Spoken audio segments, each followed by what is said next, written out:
Time ಇವಾಗ 11:15 ಎಲ್ರು ಮಲ್ಕೊಳ್ಳೋ ಟೈಮಲ್ಲಿ ನಾನು ದೇವೋ ತರ ಎದ್ದು ಓಡಾಡ್ತಿದ್ದೀನಿ ನೋಡಿ. ವಿಶೇಷತೆ ಏನಂತಂದ್ರೆ ನಾವು ಹಾಸನಾಂಬೆ ದೇವಸ್ಥಾನಕ್ಕೆ ಹೋಗೋಣ ಅಂತ ಪ್ಲಾನ್ ಮಾಡ್ಕೊಂಡಿದ್ವಿ. ಅದಕ್ಕೋಸ್ಕರ ನಾವೇನಾದ್ರೂ ಯಾವ್ದಾದ್ರು ದೇವಸ್ಥಾನಕ್ಕೆ ಪ್ಲಾನ್ ಮಾಡಿ ಹೋಗ್ತಾ ಇದೀವಿ ಅಂದ್ರೆ ಫಸ್ಟ್ ನಮ್ಮನೇಲಿರುವ ದೇವ್ರನ್ನ ಪೂಜೆ ಮಾಡ್ಬೇಕಂತೆ.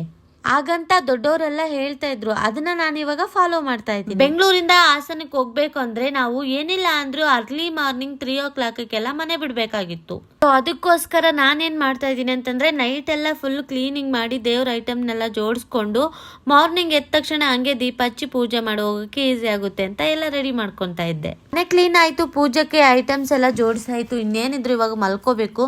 ನಂಗೆ ಟೈಮ್ ಇರೋದು ಬಂದು 2 hour ಅಷ್ಟೇನೆ. 2 hour ನಿದ್ದೆ ಮಾಡ್ಬಿಟ್ಟು ಮತ್ತೆ ಬೆಳಗ್ಗೆ ಬೇಗ ಎದ್ಬಿಟ್ಟು ರೆಡಿ ಆಗ್ಬೇಕು. ಹೋಗಕ್ಕಿಂತ ಮುಂಚೆ ಒಂದ್ಸತಿ ಫೇಸ್ ವಾಶ್ ಮಾಡ್ಕೊಂಬರೋಣ ಅಂತ ಫೇಸ್ ವಾಶ್ ಮಾಡ್ಕೊಂಬಂದಾಯ್ತು. ಇನ್ನೇನ್ ಮಲ್ಕೊಂಬಿಟ್ರೆ ಎದ್ದಾಳಲ್ಲ ಅಂತ ಹೇಳ್ಬಿಟ್ಟು ಅಲಾರಾಮ್ ಸೆಟ್ ಮಾಡ್ಕೊಂಡೆ. ಫೋನ್ ಏನಾದ್ರು ಪಕ್ಕದಲ್ಲೇ ಇಟ್ಕೊಂಡ್ರೆ ಪಕ್ಕ ಅಲಾರಾಮ್ ನ ಆಫ್ ಮಾಡಿ ಮತ್ತೆ ಮಲ್ಕೊಂತೀನಿ ಅಂತ ನಂಗೆ ಚೆನ್ನಾಗಿ ಗೊತ್ತಿಲ್ಲ. ದೇವಸ್ಥಾನಕ್ಕೆ ಮತ್ತೆ ಎಲ್ಲಾದ್ರೂ ನನ್ನಿಂದ ಕ್ಯಾನ್ಸಲ್ ಆಗ್ಬಿಡುತ್ತೆ ಅಂತ ಭಯಕ್ಕೋಸ್ಕರ ದೂರ ಇಟ್ಬಿಟ್ಟು ಮಲ್ಕೊಳಕ್ ರೆಡಿ ಆದೆ. ನೇನ್ ಮಲ್ಕೋಬೇಕು ಅಂತ ನಾನು ಟೈಮ್ ನೋಡಿದಾಗ 12:45 ಆಗಿತ್ತು. ಸರಿ ಓಕೆ ಪರವಾಗಿಲ್ಲ, ಇವತ್ತೊಂದಿನ ತಾನೆ ಅಂತ ಹೇಳ್ಬಿಟ್ಟು ದೊಡ್ಡ ಮನ್ಸು ಮಾಡ್ಕೊಂಡೆ. ಓಕೆ ಗೈಸ್, ನೆಕ್ಸ್ಟ್ ವಿಡಿಯೋದಲ್ಲಿ ಹಾಸನಾಂಬೆ ದೇವಿ ದರ್ಶನ ಯಾವ ತರ ಆಯ್ತು, ಹೆಂಗಿತ್ತು ಅಲ್ಲಿ ಅಂತ ಎಲ್ಲಾನು ನಿಮ್ಗೆ ಅಪ್ಡೇಟ್ ಮಾಡ್ತೀನಿ.